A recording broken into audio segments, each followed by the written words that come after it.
बच्चों, आज के वीडियो में मैं सभी का स्वागत करती हूँ और आज हम लोग षष्ठः पाठः सदाचारः का अभ्यासः का प्रश्न पूरा करेंगे। और इससे पहले हम लोगों ने छठे पाठ का इस पाठ का हम लोगों ने सभी श्लोकों का अर्थ जाना, उसके कठिन शब्दों को जाना और उन श्लोकों के माध्यम से बहुत सी महत्वपूर्ण बातों को हम लोगों ने जाना। तो आज हम लोग इस वीडियो में इस पाठ के सभी प्रश्नों को देखेंगे और उसको पूरा किया जाएगा।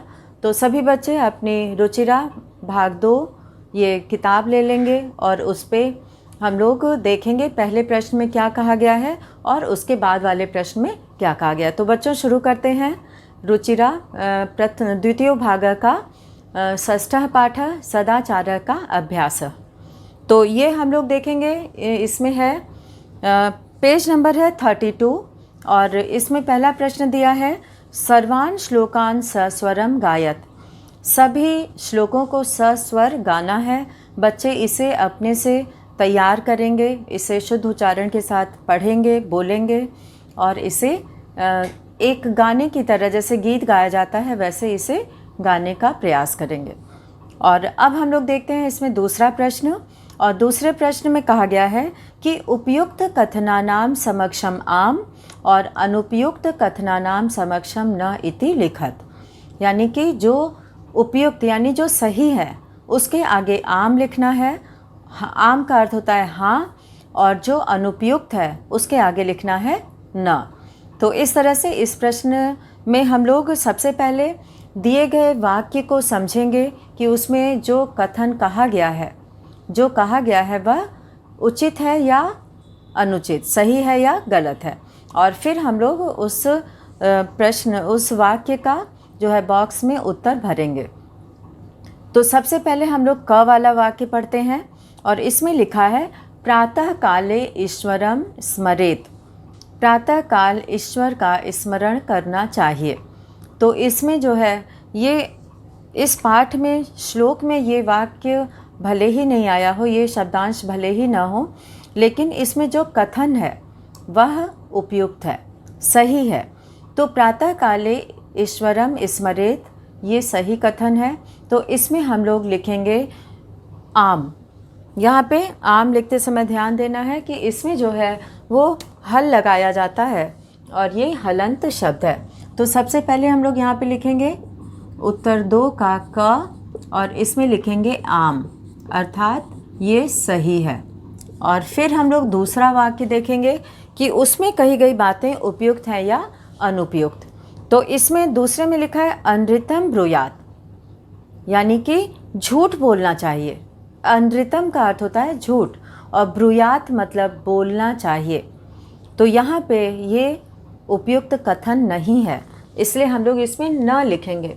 न मतलब नहीं, गलत के लिए हम लोग न का प्रयोग करेंगे और सही के लिए हम लोग आम का प्रयोग करेंगे। और अब हम लोग बढ़ते हैं आगे तीसरे वाक्य में। और तीसरे वाक्य में लिखा है मनसा श्रेष्ठ जन्म सेवेत। मनसा श्रेष्ठ जन्म सेवेत। मनसा मतलब मन से, श्रेष्ठ जन्म मतलब अच्छे लोगों का, श्रेष्ठ लोगों का, महान लोगों का। सेवेत मतलब सेवा करनी चाहिए। तो ये बिल्कुल सही कथन है। तो इसमें हम लोग क्या भरेंगे? आम। तो जो सही है उसके लिए हम लोग आम शब्द का प्रयोग करेंगे और इसमें हल लगाएंगे, नहीं तो ये फल का नाम हो जाएगा हिंदी में आम। और यहाँ पे ये हाँ के लिए प्रयोग किया गया है। और अब हम लोग बढ़ते हैं आगे घ। पहले दूसरे का घ, तो दूसरे का हम लोग घ यहाँ पे देखेंगे कि मित्रेण कलहम कृत्वा जनः सुखी भवति।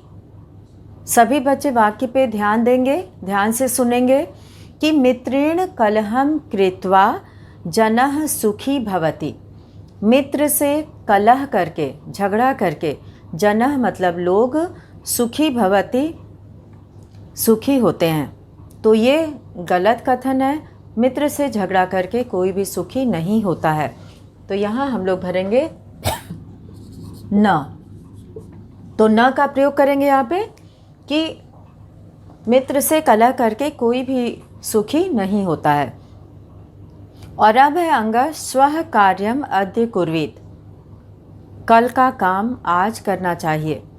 स्वः मतलब आने वाला कल और अद्य मतलब आज। तो कल का जो कार्य है वो हमें आज करना चाहिए। कुर्वीत मतलब करना चाहिए, बिल्कुल सही कथन है। और इसमें हम लोग लिखेंगे आम। और अब हम लोग शुरू करते हैं प्रश्न 3।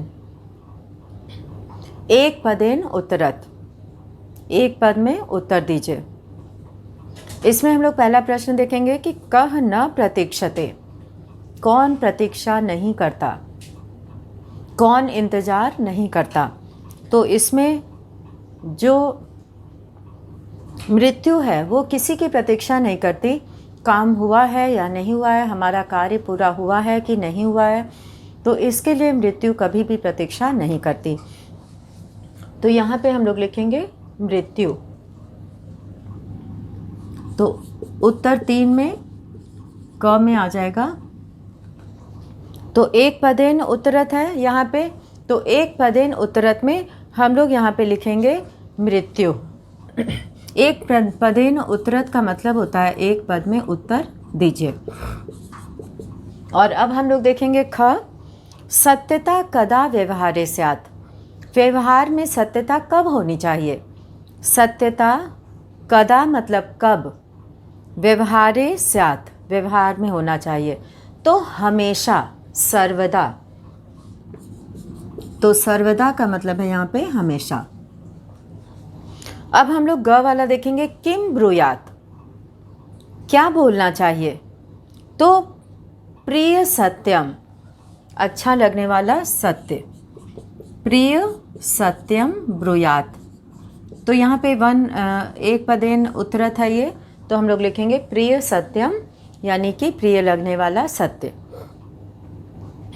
घ है केन सह। केन सह कलहम कृत्वा नरः सुखी न भवेत्। केन सह कलहम कृत्वा, किसके साथ झगड़ा करके नरः सुखी न भवेत्, मनुष्य सुखी नहीं होता है। यहाँ पे नरः शब्द आया है और नरः शब्द का अर्थ है मनुष्य। तो किसके साथ झगड़ा करके मनुष्य सुखी नहीं होता। तो मित्रेण। केन शब्द ये तृतीया विभक्ति एक वचन का प्रश्नवाचक शब्द है, तो यहाँ पर मित्र शब्द से मित्रेण हो जाएगा। तो यहाँ हम लोग लिखेंगे मित्रेण, यानी कि मित्र से झगड़ा करके मनुष्य नरः, मनुष्य सुखी नहीं होता है।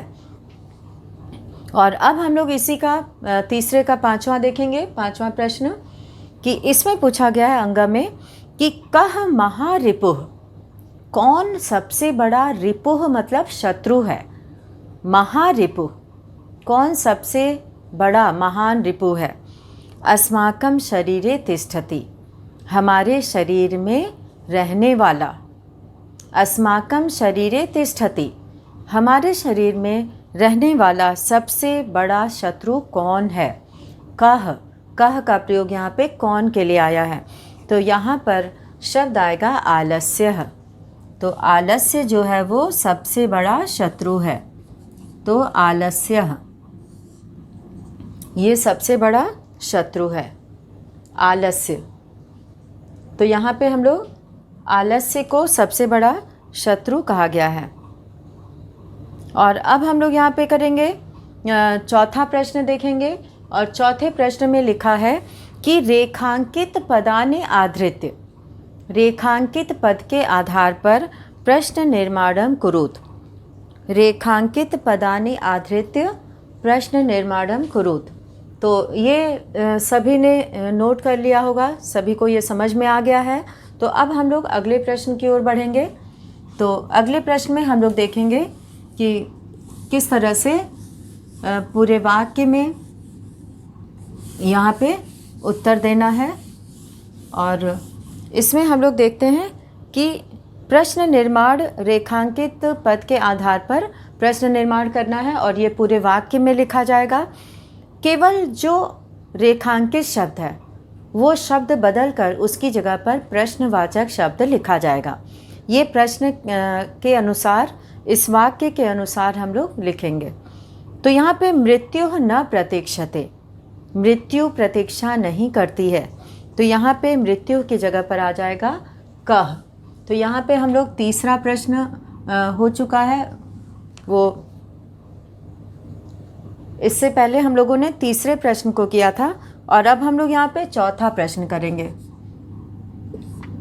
तो उत्तर 4 हम लोग यहाँ पे लिखेंगे और इसमें हम लोग करेंगे कि मृत्यु न प्रतीक्षते, यानी कि कह न प्रतीक्षते। तो यहाँ पे कह का प्रयोग करेंगे अंडरलाइन किए हुए शब्द की जगह पर, और पूरा वाक्य वैसे ही रहेगा कि कह न प्रतीक्षते। तो यहाँ पर शब्द प्रश्न बनेगा कि कह न प्रतीक्षते और प्रश्नवाचक निशान, यहाँ पे प्रश्न चिन्ह लगाना है, क्वेश्चन मार्क, अंत में क्वेश्चन मार्क लगेगा। और एक यहाँ पर हम लिख के दिखा भी दे रहे हैं कि मृत्यु न प्रतीक्षते कह न प्रतीक्षते। तो ये एक उदाहरण के रूप में हम यहाँ पे लिख दे रहे हैं और यहाँ पे प्रश्न चिन्ह लगा देंगे, तो ये प्रश्न बन जाएगा कह न प्रतीक्षते। और अब हम लोग दूसरा देखेंगे कि कलहम कृत्वा नरः दुखी भवति, कलहम कृत्वा नरः दुखी भवति।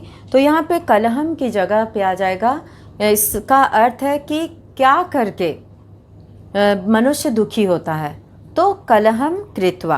तो यहाँ पे कलहम की जगह पे किम का प्रयोग करेंगे, यहाँ हम लोग किम का प्रयोग करेंगे, किम यहाँ पे कृत्वा, क्या करके। और अब हम लोग देखेंगे तीसरा वाक्य, और तीसरे वाक्य में दिया हुआ है कि पितरम कर्मणा सेवेत, पिता की कर्म से सेवा करनी चाहिए। मन, कर्म और वचन आया था श्लोक में, तो यहाँ पे हम लोग लिखेंगे कर्म, कर्म से सेवा करनी चाहिए।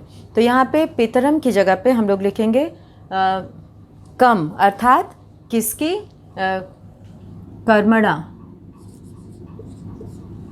तो यहाँ पे कम का प्रयोग होगा रेखांकित शब्द की जगह पे, कि जो है वो यहाँ पे पितरम कर्मणा सेवेत, पिता की कर्म से सेवा करनी चाहिए, कर्म के द्वारा सेवा करनी चाहिए। और अब है घ व्यवहारे मृदुता श्रेयसी, व्यवहार में कोमलता, श्रेयसी मतलब अच्छा होता है। तो श्रेयसी यहाँ पे शब्द आया है, अच्छा होता है।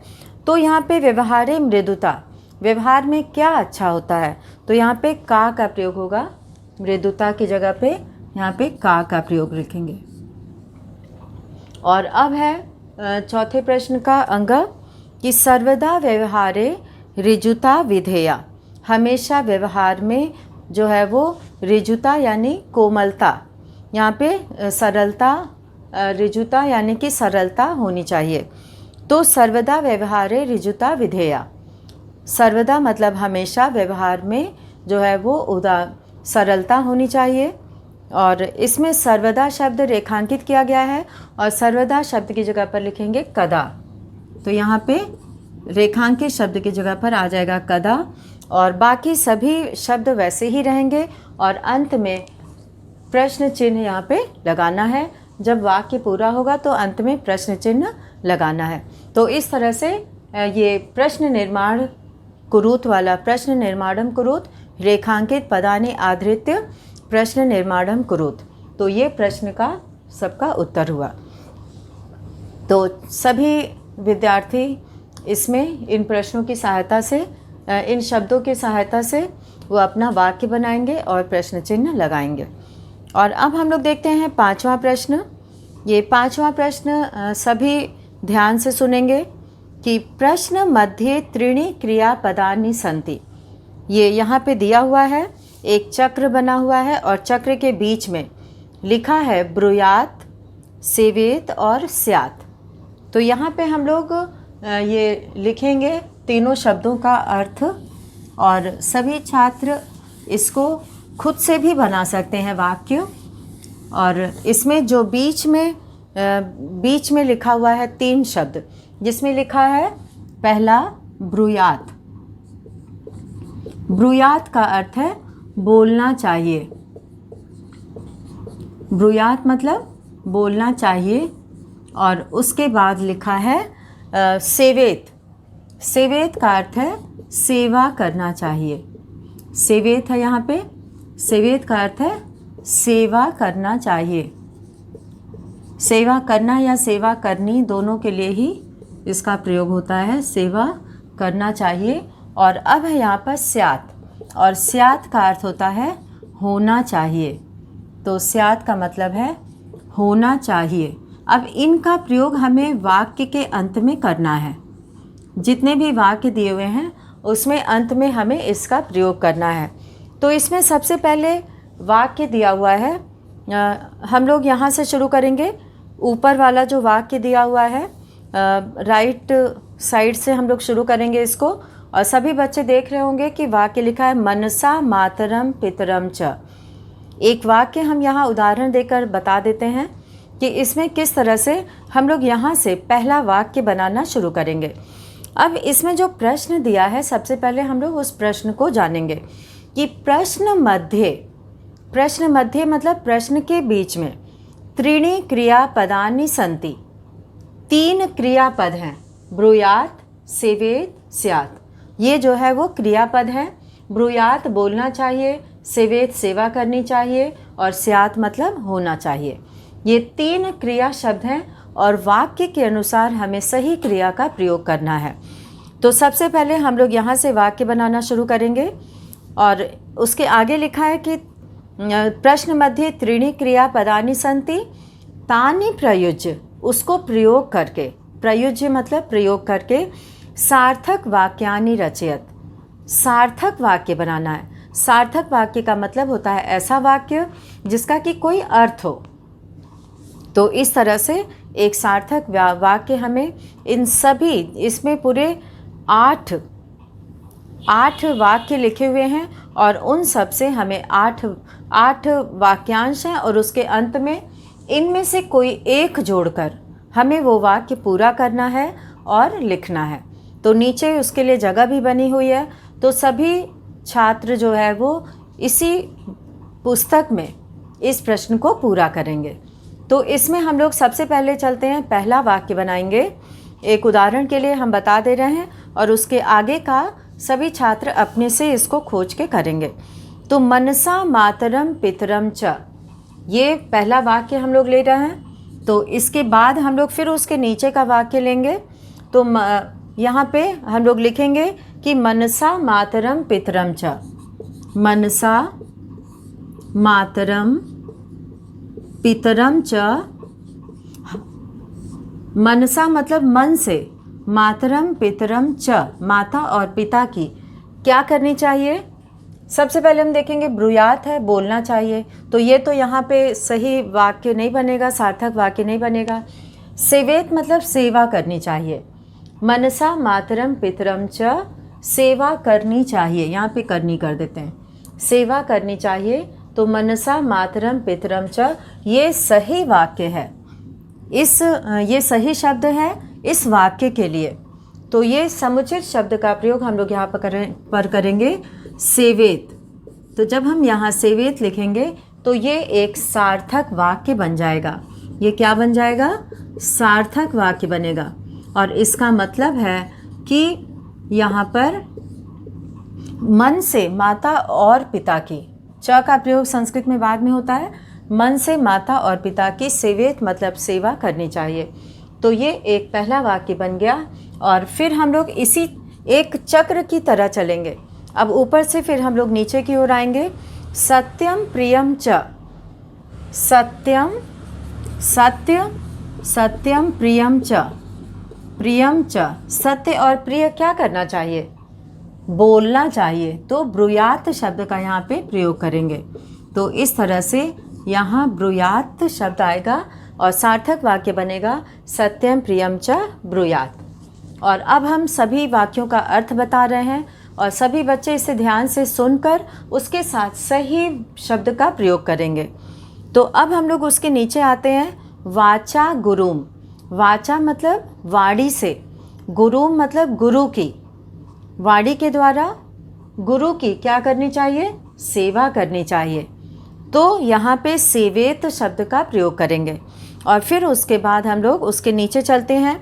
सत्यम प्रियम च न, सत्यम अप्रियम च न, सत्य अप्रिय सत्य और अप्रिय सत्य न मतलब नहीं, ब्रूयात बोलना चाहिए। तो यहाँ पे ब्रूयात शब्द आएगा कि अप्रिय सत्य नहीं बोलना चाहिए, यानी कि बुरा लगने वाला सत्य हमें नहीं बोलना चाहिए। तो इस तरह से यहाँ पे हम लोग देखेंगे कि 2 वाक्य हम लोगों ने बनाया। ऊपर के दाहिनी तरफ से हम लोगों ने शुरू किया था और उसमें पहला वाक्य बना मनसा मातरम पितरम च सेवेत और सत्यम प्रियम च ब्रूयात, ये दूसरा वाक्य बना। और फिर उसके नीचे वाचाम गुरुम सेवेत, ये तीसरा वाक्य बनेगा। और चौथा वाक्य बनेगा सत्यम अप्रियम च न ब्रूयात, सत्यम अप्रियम च न ब्रूयात, अप्रिय सत्य नहीं बोलना चाहिए। और फिर हम लोग इसको देखेंगे आगे कौन सा लिखा है, व्यवहारिक कदाचन कौटिल्यम न, व्यवहारिक मतलब व्यवहार में, कदाचन कभी भी, कौटिल्यम यानी कुटिलता, न स्यात् नहीं होना चाहिए, कुटिलता नहीं होनी चाहिए। स्यात् मतलब होना चाहिए या होनी चाहिए, तो स्यात् मतलब नहीं होनी चाहिए, यहाँ पर स्यात् का प्रयोग होगा। और ये 5वां वाक्य बनेगा। और छठा वाक्य बनेगा कि श्रेष्ठ जन्म कर्मणा, श्रेष्ठ लोगों का, महान लोगों का कर्मणा यानी कर्म से, सेवेत सेवा करनी चाहिए। और 7वां वाक्य बनेगा व्यवहारे सर्वदा औदार्यम, व्यवहार में हमेशा उदारता स्यात् होनी चाहिए। तो यहाँ पे तो इस तरह से स्यात् मतलब होना चाहिए या होनी चाहिए, इसके अर्थ में प्रयोग होता है। और अब 8वां वाक्य यहाँ पे बनेगा कि अनृतम प्रियम च न अनृतम, यानी कि प्रियम प्रिय झूठ, अनृतम मतलब झूठ होता है और प्रियम यानी कि प्रिय झूठ, अच्छा लगने वाला झूठ, च न ब्रूयात नहीं बोलना चाहिए। तो इस तरह से ये 8 वाक्य यहाँ पे बने। और अब हम लोग देख रहे हैं कि पूरे चक्र में यहाँ से शुरू करके 1 2 3 4 5 6 7 8 ये पूरे 8 वाक्य बनेंगे। तो इसे पुस्तक में ही पूरा करना है। और अब हम लोग अगले प्रश्न की ओर बढ़ेंगे और इसमें बहुत ही ये रुचिकर प्रश्न है, इसको बच्चों को लिखने में बहुत अच्छा लगेगा और पढ़ी हुई पंक्तियां हैं सारी और सबका अर्थ भी समझ में आ जाएगा। तो अब हम लोग यहाँ पे शुरू करते हैं प्रश्न 6। तो प्रश्न 6 में हम लोग देखेंगे कि मंजुषातः अव्यय पदानि चित्वा रिक्त स्थानानि पूर्यत, मंजुषा से अव्यय चुनकर खाली जगह भरना है। अव्यय वो होता है जो कभी बदलता नहीं है, लिंग वचन और पुरुष के आधार पर इसमें कोई भी परिवर्तन नहीं होता है। तो यहाँ पे सबसे पहले दिया हुआ है 6 में यहाँ पे, तो हम लोग देखेंगे यहाँ पे तथा, न, कदाचन मतलब कभी, सदा मतलब हमेशा, च मतलब और अपि मतलब भी। तो सबसे पहले दिया है भक्तः ईश्वरम स्मरति, भक्त ईश्वर को स्मरण करता है। कैसे, कब करता है, सदा, सदा मतलब हमेशा। तो भक्त हमेशा, तो सदा शब्द यहाँ आ जाएगा कि सदा ईश्वर का स्मरण करता है, हमेशा ईश्वर का स्मरण करता है। असत्यम वक्तव्यम, असत्यम वक्तव्यम यानी कि असत्य बोलना चाहिए, तो ये गलत है। यहाँ पे जो सही शब्द आएगा न वक्तव्यम, असत्यम न वक्तव्यम, झूठ नहीं बोलना चाहिए। असत्य मतलब झूठ, जो सत्य ना हो, असत्य, सत्य का विलोम असत्य होता है। तो असत्य न वक्तव्यम, असत्य नहीं बोलना चाहिए। और अब हम लोग आगे की पंक्ति देखेंगे कि प्रियम सत्यम वदेत, यानी कि प्रियम यानी प्रिय और सत्यम मतलब सत्य, वदेत मतलब बोलना चाहिए। तो यहाँ पे लिखेंगे तथा, प्रियम तथा सत्यम वदेत। प्रिय और तथा का अर्थ होता है ये जोड़ने के लिए प्रयोग करते हैं, प्रियम तथा सत्यम वदेत। तो तथा शब्द का यहाँ हम लोग प्रयोग करेंगे। तो इस तरह से हम लोगों ने देखा कि यहाँ पे हम लोग प्रश्न 6 का क का किए हैं सदा, और दूसरे का है न, ग में है तथा, और ये खाली जगह में भरकर पूरी पंक्ति को लिखना है, और ये शब्द जो है वो रिक्त स्थान में भरा जाएगा। तो अब हम लोग देखते हैं आगे क्या है। लता मेधा विद्यालयम गच्छतः, यहाँ द्विवचन का प्रयोग हुआ है। लता मेधा ये दो हैं, तो यहाँ पे च का प्रयोग होगा, लता और मेधा। तो यहाँ पे हम लोग किसका प्रयोग करेंगे, च का। तो च जो है वो अव्यय है, विद्यालयम गच्छत, विद्यालय जाती हैं। अब अंगा हम लोग करेंगे अपि कुशली भवान। कुशली भवान, कुशल से तो हैं, तो यहाँ पे भवान मतलब आप, कुशली कुशल से तो हैं, तो अपि मतलब भी का प्रयोग यहाँ पे होगा कि आप भी कुशल से तो हैं। यहाँ पे अपि का हम लोग प्रयोग करेंगे। और अब है यहाँ पे च वाला हम लोग देखेंगे। च में है महात्मा गांधी अहिंसा न अत्यजत। महात्मा गांधी ने अहिंसा नहीं त्यागी। अत्यजत मतलब छोड़ देना, त्याग देना, छोड़ देना। तो महात्मा गांधी ने कदाचन मतलब कभी भी, अहिंसाम न अत्यजत, अहिंसा को नहीं छोड़ा, वो अपने जीवन भर अहिंसा का पालन करते रहे। तो इस तरह से यहाँ पे कदाचन मतलब कभी भी, तो कदाचन शब्द का यहाँ पे प्रयोग होगा, और इसका अर्थ है कभी भी उन्होंने अहिंसा को नहीं छोड़ा। और अब हम लोग देखते हैं यहाँ पर प्रश्न 7 में जो है वो एक चित्र बना हुआ है, और ये कक्षा का चित्र है। तो इसमें प्रश्न लिखा है कि चित्रम दृष्ट्वा, चित्र देखकर मंजूषात, मंजूषा से, यानी कि यहाँ पे जो बॉक्स, ये ब्लू कलर का नीले रंग का एक कोष्ठक बना हुआ है, और उसमें जो है बॉक्स में लिखा हुआ है, इसे मंजूषा कहते हैं। तो इस मंजूषा से पदानी च प्रयुज्य, और इस मंजूषा से पदों को, शब्दों को चुनकर प्रयुज्य वाक्यानि रचयत, इनका प्रयोग करके जो वाक्य हम बनाएंगे उसमें इन शब्दों का प्रयोग करना है, और इसके अलावा भी हम कुछ शब्दों का प्रयोग कर सकते हैं वाक्य पूरा करने के लिए। तो यहाँ पे जितने भी शब्द हैं उनका प्रयोग करना है और उससे वाक्य बनाना है। तो यहाँ पे हम लोग देख रहे हैं कि चित्र वर्णन में ऐसे प्रश्न आते हैं, और इसमें कक्षा का दृश्य है। एक शिक्षक पढ़ा रहे हैं और सभी बच्चे ध्यान से पढ़ रहे हैं और प्रश्न पूछ रहे हैं। तो इसमें हम लोग यहाँ पर प्रश्न के आधार पे जैसा लिखा हुआ है तो वाक्य बनाएंगे कि यहाँ पे शिक्षक जो है लिख रहे हैं, तो कक्षायाम शिक्षकः श्याम पट्टे प्रश्नम लिखति। तो कक्षाया, यहाँ पे हम लोग वाक्य बनाते हैं, और पहला वाक्य हम लोग बनाएंगे, इसमें प्रश्न 7 है ये। तो पहला वाक्य बनेगा कि कक्षायाम, यहाँ पे जो शब्द दिया हुआ है उसका प्रयोग हम लोग करेंगे। कक्षायाम शिक्षकः, कक्षा में शिक्षक श्याम पट्टे, यहाँ बॉक्स में श्याम पट्टे का प्रयोग किया गया है। श्याम पट्टे प्रश्नम लिखति। श्याम पट्टे, श्याम पट्टे, इसको दोनों तरह से लिखा जाता है। कभी कभी ये ट एक साथ भी, जैसा कि वहाँ पे लिखा हुआ है, तो उसको भी लिखा जा सकता है और अलग से भी लिखा जाता है। प्रश्नम, प्रश्न को, लिखति मतलब लिखते हैं। तो यहाँ पे ये एक वाक्य बन गया कि कक्षायाम शिक्षकः श्याम पट्टे प्रश्नम लिखति। और अब दूसरा वाक्य यहाँ पे बन सकता है कि यहाँ पे सभी बच्चे देख रहे होंगे कि छात्र जो है वो, छात्र और छात्राएं दोनों बैठी हैं, और छात्राः पुस्तिकायाम उत्तराणि लिखन्ति। छात्राः, सभी छात्र हैं, यहाँ पे विद्यार्थी हैं।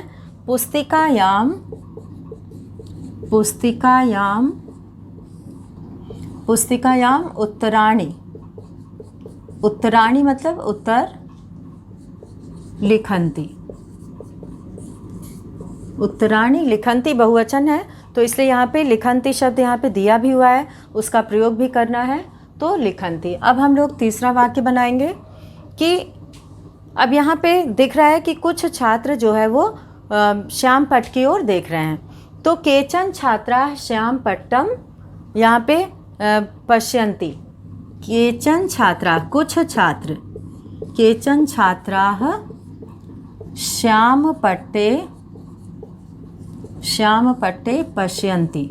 पश्यन्ति मतलब देख रहे हैं। यहाँ पे हम लोग ये भी लिख सकते हैं कि पुस्तकें, यहाँ पे पुस्तकें पश्यन्ति, पुस्तक में देख रहे हैं। तो इस तरह से यहाँ पे हम लोग अपने से भी छात्र छोटे छोटे वाक्य यहाँ पे बना सकते हैं। और अब है यहाँ पे जो कुछ शब्द और बच गए हैं, जिसमें कि तत्र, यहाँ पे ते एकम पुस्तकम मंचे अस्ति। तत्र मतलब वहाँ, एकम पुस्तकम, यहाँ पे तत्र एकम पुस्तकम मंचे सन्ति। अस्ति यहाँ पे करें एक पुस्तक, यहाँ पे उस पे दिखाई दे रही है एक पुस्तक है, तो हम लोग अस्ति का प्रयोग करेंगे। तो यहाँ पे छात्रा की जगह पे हम लोग लिख सकते हैं ते। तो यहाँ पे ते छात्रा, यहाँ पे ते छात्रा, ते छात्रा का प्रयोग करेंगे तो ते शब्द का भी यहाँ पे प्रयोग हो जाएगा। ते छात्राः पुस्तिकायाम उत्तराणि लिखन्ति। वे छात्र पुस्तिका में उत्तरों को लिखते हैं। और फिर यहाँ पे हम लोग लिखेंगे तत्र एकम पुस्तकम मंचे अस्ति। तत्र एकम पुस्तकम मंचे अस्ति। यहाँ पे इसको उत्पीठिका भी कह सकते हैं। उत्पीठिका टेबल को कहा जाता है, तो यहाँ पे उत्पीठिका का भी प्रयोग हो सकता है। और सह, यहाँ पे अब सह का प्रयोग भी करके वाक्य बनाया जा सकता है कि सह शिक्षकः वदति। वह शिक्षक बोल रहे हैं, पढ़ा रहे हैं। और छात्राः, यहाँ पे छात्रों से बात कर रहे हैं। तो इसमें सभी शब्दों का प्रयोग करके यहाँ पे लिखा जा सकता है कि एकः छात्रः लिखति, सह छात्रः पठति। तो यहाँ पे प्रयोग किया जा सकता है इन सब वाक्यों का। तो अब हम लोग इस पाठ के सभी अभ्यास में दिए गए प्रश्नों को पूरा किए। और अब यहीं पर सभी छात्र जो है वो इसको पूरा करेंगे। और यहाँ पे सह शिक्षका का भी प्रयोग करें। सह शिक्षकः छात्रम प्रश्नम पृच्छति। तो इस तरह से यहाँ पे प्रश्नम पृच्छति करके भी वाक्य बना सकते हैं। तो आज के इस वीडियो में हम लोगों ने सदाचारः पाठ के सभी प्रश्नों को यहाँ पे पूरा किया। और छात्र अपने से भी उत्तर बनाकर लिख सकते हैं, और ये उनको भी बहुत अच्छा लगेगा कि वो अपने से भी छोटे छोटे वाक्य का निर्माण करें। तो बच्चों, आज इस वीडियो में हम लोग इतना ही करते हैं। और अब अगले वीडियो में हम लोग व्याकरण से संबंधित कुछ बातों को जानेंगे और उसका अभ्यास करेंगे। धन्यवाद।